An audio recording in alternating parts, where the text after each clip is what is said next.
timely execution of policies, and responsiveness to the needs of our citizens.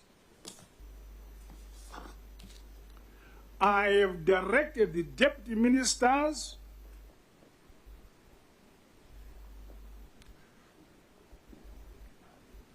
to sign performance contracts as part of our endeavor to enhance accountability and efficiency. Every ministry, department, agency must uphold the highest standards of professionalism in the servant leadership. Excellence is not an option.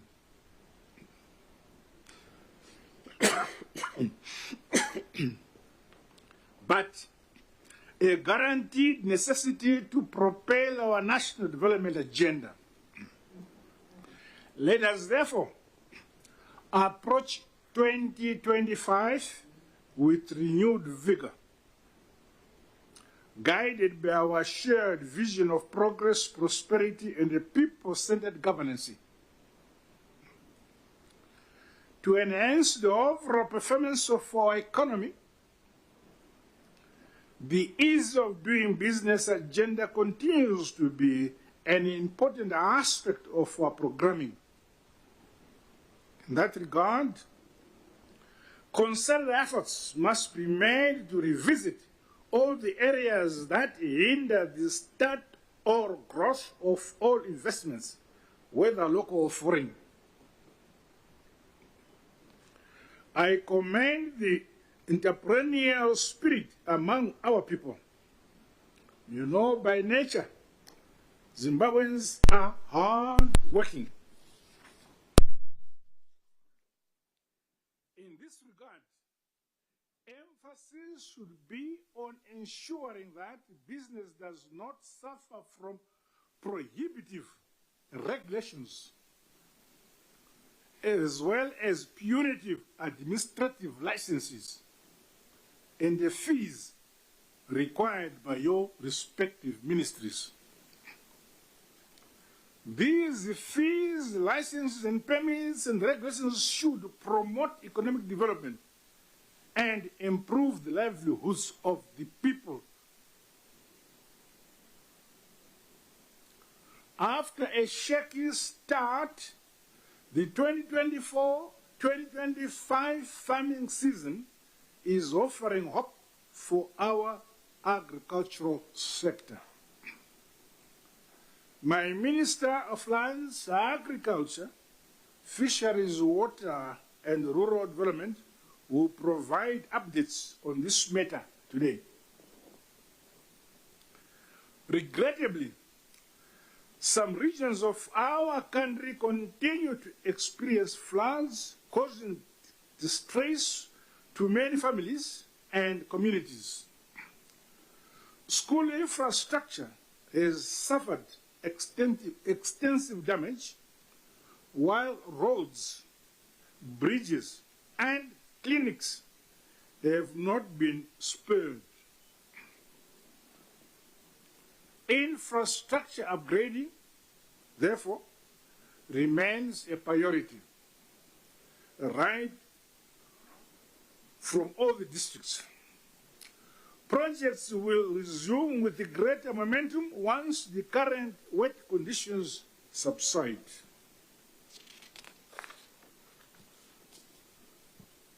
No community will be left in distress, and the government will do its best to support those in need.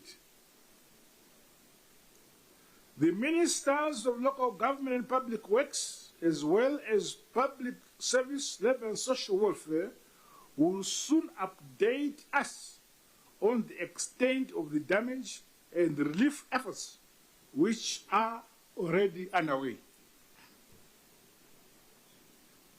As we progress with our work in the year ahead, merit and performance must be the basis for awards of government projects and business. Chicanery, manipulation of processes, and outright corruption of any kind will not be tolerated within ministries, departments, and agencies of government. Ministers are therefore directed to maintain a close interest and oversight role over their span of control. Always ensure value for money in the implementation of programs and projects, as well as in procurement processes. This is a very sensitive area. Make sure you focus on those issues in the areas of your responsibilities. By the same token,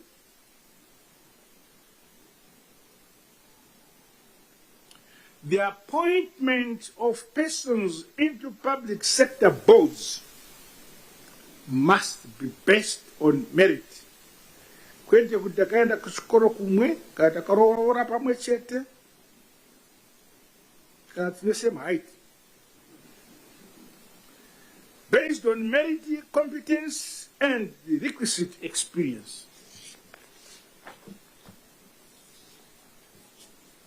Overall, the year will be characterized by numerous high-profile local, regional, international engagements, which will require us all to redouble our efforts to achieve seamless coordination and a result-oriented work ethics. Of special note are the 45th Independence Day commemorations, which will be held in Gokwenembudzia, in line with the thrust of the Second Republic to hold national events rotationally at the grassroots level. The water supply situation in Bulawayo, Harare, and other major cities should continue to be closely monitored. A firm approach is also required on issues of waste management and disposal, beginning at the household level and extending to communities, local councils, as well as industry and commerce.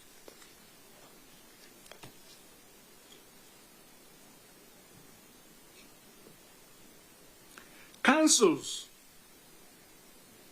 must comply with requirement for the approval of their budgets and the service delivery plans towards greater efficiency and enhanced accountability.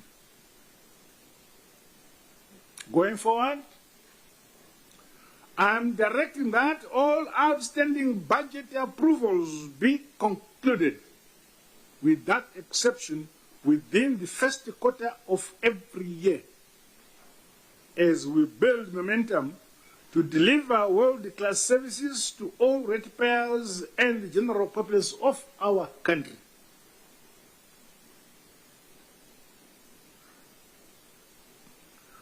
On the international relations front, efforts to promote and entrench regional peace, unity, and solidarity will continue to occupy our schedule as the current chair of SADC.